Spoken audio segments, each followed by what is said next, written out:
అండి good evening. నేను మీ RG watts college పీడిని. ఈరోజు అయితే ఒక మంచి సరికొత్త అప్డేట్ అయితే మేము ముందుకు వచ్చేసాను. అదేదో కాదండి, మన మైక్రోబయాలజీ డిపార్ట్మెంట్ వాళ్ళు అయితే ఈరోజు అయితే ఫ్రీగా బ్లడ్ గ్రూప్స్ని చెక్ చేసి వాళ్ళది ఏ గ్రూప్ అన్నది చెప్పడానికి ఒక మంచి క్యాంప్ని అయితే ఇక్కడ కండక్ట్ చేయడం జరిగింది.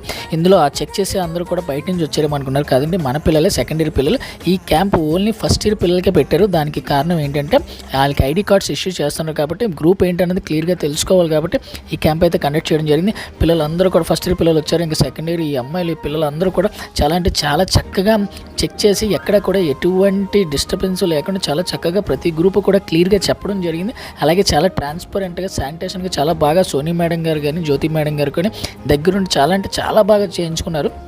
ఎక్కడ కూడా ఏ గొడవ లేకుండా కరెక్ట్గా రిజల్ట్ అన్నది ఇవ్వడం జరిగిందని పిల్లలందరూ కూడా బాగా వచ్చారు. ఇంక వీళ్ళైతే ఎవరు చేయించుకుంటారు ముందని చూడ వాళ్ళ డిస్కషన్. వీళ్ళు కూడా అరే నువ్వు చేయించుకుంటావు నువ్వు ఇంకా సరేలే ఖాళీగా ఉంది కదా, ఈ లోపు మా వాళ్ళు అయితే చిన్న ఎక్సర్సైజ్లు అయితే చేయడం జరుగుతుంది. ఇంకా వాళ్ళని పక్కన పెడితే వీళ్ళైతే ఏం పెడతారా, ఏం తిందామా అన్నట్టు వచ్చారు. ఇంకా మిగతా పిల్లలు కూడా ఎప్పుడు చేయించుకుందాం, అలా చేయించుకుందాం, ఇలా చేయించుకుందాం అని అయితే ఇలా ఎవరి కాళ్ళు డిస్కషన్. ఈ లోపు ఖాళీగా ఉండడం, ఎందుకంటే మా వాళ్ళు అయితే స్తంభాలాట అయితే ఆడుకుంటున్నారు. ఇంకా ఈ క్యాంపెయినింగ్ అయితే చాలా అంటే చాలా బాగా జరిగిందండి. పిల్లలందరూ కూడా అలానే పాస్పోర్ట్ సైజ్ ఫొటోస్ కూడా తీయించారు.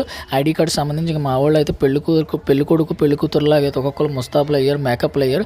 చాలా అంటే చాలా బాగా చేశారు. ఇంకా క్యాంప్ కూడా చాలా సక్సెస్ అయింది. అలానే మనకి క్రిస్మస్ హాలిడేస్ కూడా ఇచ్చారు. సో అందరికీ కూడా హ్యాపీ క్రిస్మస్.